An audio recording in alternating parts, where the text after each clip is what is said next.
اگر کوئی شخص بغیر کسی تحقیق کے خریداری کرے، خاص طور پر جب کہ اس کے پاس معلومات حاصل کرنے کے تمام ذرائع موجود ہوں، تو وہ خود بخود اس تحفظ سے محروم ہو جاتا ہے جو قانون ایک بونا فائیڈی پرچیزر کو دیتا ہے۔ تو عدالت نے یہ دیکھا کہ زمین کی منتقلی کے وقت بھائی کو اصل معاہدے کے بارے میں علم ہونا چاہیے تھا یا نہیں؟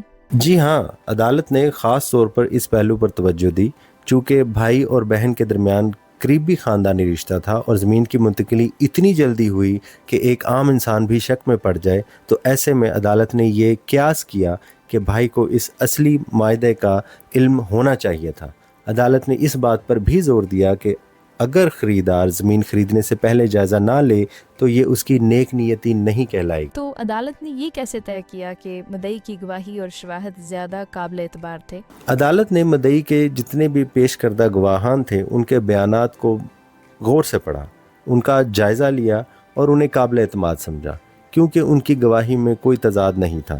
اس کے علاوہ معاہدے کی تفصیل اور ادائیگی کا ذکر بالکل واضح تھا، جبکہ اس کے برعکس مدعا کی کہانی میں تضاد اور غیر یقینی تھی، جس سے عدالت نے یہ نتیجہ اخذ کیا کہ مدعی کی بات درست ہے۔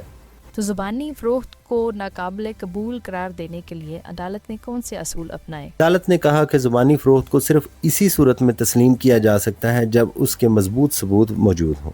یہاں ایسی کوئی واضح شہادت موجود نہیں تھی، بلکہ زمین کی منتقلی کا طریقہ بھی مشکوک تھا اور وقت بھی مشتبہ تھا، اس لیے عدالت نے اسے بدنیتی پر مبنی اور ناقابل قبول قرار دیا۔ تو معاہدہ بیع کی خلاف ورزی کے بعد مدعی نے جو مقدمہ دائر کیا اسے عدالت نے کس دعویے سے دیکھا؟ عدالت نے اسے محض ایک دیوانی تنازع نہیں بلکہ ایک دھوکہ دہی کا معاملہ سمجھا۔ مدعی نے قانون کے مطابق اسپیسیفک پرفارمنس کی ڈگری طلب کی تھی، جس کا مقصد معاہدے پر عمل درآمد کروانا تھا۔ عدالت نے یہ بھی کہا کہ چونکہ مدعی نے اپنا مقدمہ شواہد سے ثابت کر دیا ہے، اس لیے اس کا حق محفوظ ہے۔ تو عدالت نے اپنے فیصلے میں یہ بھی کہا ہے کہ زبانی فروخت کی میوٹیشن جو ہے، انتقال، وہ جان بوجھ کر کیا گیا ہے۔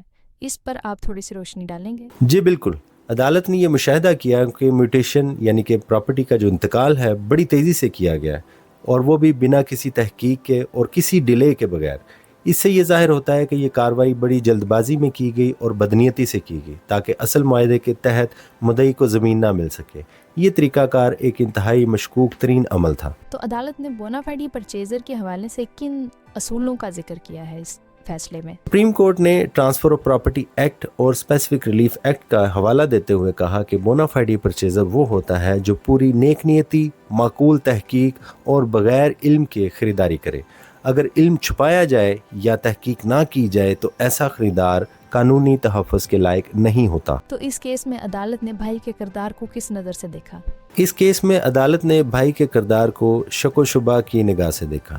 عدالت نے کہا کہ چونکہ وہ حقیقی بھائی ہے اس لیے ماننا مشکل ہے کہ اسے بہن کے معاہدے کا علم نہ ہو۔ عدالت نے اس کو بدنیتی پر مبنی عمل قرار دیا۔ معین صاحب، یہ بتائیے کہ عدالت نے مدعی کے حق میں ڈگری جاری کرتے وقت کن بنیادی نکات کو ترجیح دی؟ کیا یہ صرف معاہدے کی موجودگی تھی یا شواہد اور طرز عمل بھی زیر غور آئے؟ جی، عدالت نے فیصلہ سناتے وقت محض معاہدے پر انحصار نہیں کیا بلکہ اس بات کو بھی مد نظر رکھا کہ مدعی کا طرز عمل قابل اعتماد، شفاف اور اصولی تھا۔ اس نے بروقت عدالت سے رجوع کیا، مکمل شواہد اور گواہان پیش کیے اور زمین کی ملکیت کا حق ثابت کیا، جبکہ مدعا کی طرف سے زبانی دعویٰ، مشکوک حالات میں انتقال اور نیک نیتی کا ناقابل یقین دعویٰ تھا۔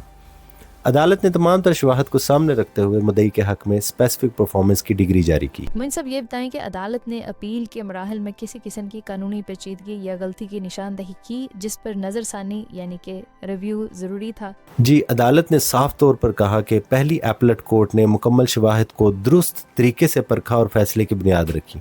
ٹرائل کورٹ کا فیصلہ قانون اور شواہد کی غلط تشریح پر مبنی تھا جسے ایپلٹ کورٹ نے درست کیا۔ ہائی کورٹ نے بھی یہی موقف برقرار رکھا اور کہا کہ جب نچلی عدالت کا فیصلہ کمزور ہو اور ایپلٹ کورٹ نے مکمل تجزیہ کے ساتھ درست فیصلہ دیا ہو تو اس میں مداخلت کی کوئی گنجائش نہیں رہتی۔ تو عدالت نے سیکنڈ اپیل کے دائرہ کار کے بارے میں کیا رہنمائی فراہم کی؟ کیا اس کیس میں سیکنڈ اپیل کا جواز موجود تھا؟ جی، عدالت نے سیکشن 100 سی پی سی کے تحت سیکنڈ اپیل کی گنجائش کو واضح کیا کہ صرف قانونی غلطی، اہم سوال، قانون یا ضابطے میں کوئی بنیادی خامی ہو تو اپیل کی جا سکتی ہے۔ اس کیس میں اپیل کنندگان کوئی ایسا نقطہ نہیں اٹھا سکے جو سپریم کورٹ کو مداخلت پر قائل کر سکے، لہٰذا عدالت نے فیصلہ برقرار رکھتے ہوئے اپیل کو مسترد کر دیا۔ تو سپریم کورٹ نے نیک نیتی کی وضاحت کے لیے کن قانونی حوالہ جات یا تشریحات کو بنیاد بنایا؟ سپریم کورٹ نے specific relief act, transfer of property act اور بلیکس لاء ڈکشنری کا حوالہ دیا، اور اس میں نیک نیتی کے لیے شرط یہ رکھی گئی کہ خریدار مکمل دیانتداری، تحقیق اور کسی بھی قسم کے علم یا شبہ سے پاک ہو۔ اگر خریدار جان بوجھ کر تحقیق نہ کرے یا شبہات سے منہ موڑے تو اسے نیک نیتی کا دعویٰ کرنے کا کوئی حق نہیں۔ سپریم کورٹ نے اس فیصلے میں نوٹس کی قانونی تعریف پر کیسے روشنی ڈالی، خاص طور پر یہ جو کنسٹرکٹیو نوٹس ہے اس کے اصول کے تحت نوٹس کی تعریف کیا بیان کی؟ اس فیصلے میں عدالت نے ٹرانسفر آف پراپرٹی ایکٹ کی دفعہ 3 کا حوالہ دیتے ہوئے کہا کہ اگر کوئی شخص تحقیق سے جان بوجھ کر گریز کرے یا لاپرواہی کا مظاہرہ کرے تو قانون اسے یہ سمجھتا ہے کہ اسے حقیقت کا علم تھا، خاص طور پر جب زمین پر کوئی اور قابض ہو یا پڑوسی کچھ اور بتائیں تو خریدار کو تحقیق کرنا لازم ہوتا ہے۔ بصورت دیگر وہ کنسٹرکٹیو نوٹس کے اصول کے تحت ذمہ دار ٹھہراتا ہے۔ سپریم کورٹ نے اس بات کو اتنی اہمیت کیوں دی کہ خریدار کو زمین کے بارے میں پڑوسیوں اور متعلقہ اداروں سے معلومات بھی لینی چاہیے تھی؟ اس کی کیا وجہ ہے؟ سپریم کورٹ نے کہا کہ ایماندار خریدار ہمیشہ ارد گرد کے لوگوں سے اور ریکارڈ رکھنے والے اداروں سے تحقیق کرتا ہے۔ اگر خریدار یہ بنیادی قدم بھی نہ اٹھائے تو اس کی نیت پر سوال اٹھتا ہے، خاص طور پر جب زمین کی ملکیت پر سوال ہو یا معاہدہ موجود ہو تو تحقیق نہ کرنا نیک نیتی کے دعویٰ کو کمزور کر دیتا ہے۔ تو ان صاحب یہ بتائیے گا کہ عدالت نے میوٹیشن یعنی کہ انتقال کے عمل کو کیسے دیکھا اور کیا اس میں کوئی بدنیتی کا عنصر پایا گیا تھا؟ اور ساتھ ہی ساتھ ہمیں یہ بھی بتائیے کہ سپریم کورٹ نے اسپیسیفک پرفارمنس کی ڈگری جاری کرتے ہوئے کن نکات کو اہمیت دی تھی؟ سپریم کورٹ نے میوٹیشن کو محض ایک طریقہ کار قرار دیا جس کے ذریعے معاہدے کو ناکام بنانے کی کوشش کی گئی تھی، خاص طور پر چونکہ یہ فوری اور مشکوک انداز میں ہوئی۔ اس سے ظاہر ہوا کہ اس کا مقصد صرف قانونی پیچیدگی پیدا کرنا تھا، نہ کہ حقیقی خریداری۔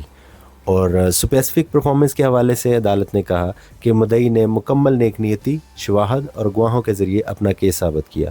اس نے وقت پر رجوع کیا، کوئی ڈیلے نہیں کیا اور ادائیگی کی تفصیلات بھی فراہم کی، اس لیے اسپیسیفک پرفارمنس کا حق اس کا تھا۔ بہت شکریہ معین صاحب۔ آپ یہ بتائیے گا کہ اس فیصلے سے عام آدمی کے لیے کیا سبق نکلتا ہے، خاص طور پر جب وہ زمین خریدنا چاہیں؟ دیکھیں جی، میں اس فیصلے کا جو سب سے بڑا سبق ہے وہ یہ دیکھتا ہوں کہ زمین خریدنے سے پہلے مکمل تحقیق کریں، صرف انتقال یا میوٹیشن یا مالک کی بات پر اعتماد نہ کریں۔ ریونیو ریکارڈ، پڑوسیوں سے معلومات لیں، زمین پر موجودہ قبضہ کس کا ہے وہ چیک کریں، ورنہ بعد میں آپ کو قانونی الجھن کا سامنا کرنا پڑ سکتا ہے۔ بہت شکریہ معین صاحب آپ کی قانونی مشوروں کا اور ہمیں اس فیصلے کے بارے میں ڈیٹیل سے بتانے کا بہت شکریہ۔ اگلی ایپیسوڈ میں ایک نئے فیصلے کے ساتھ ملاقات ہوگی۔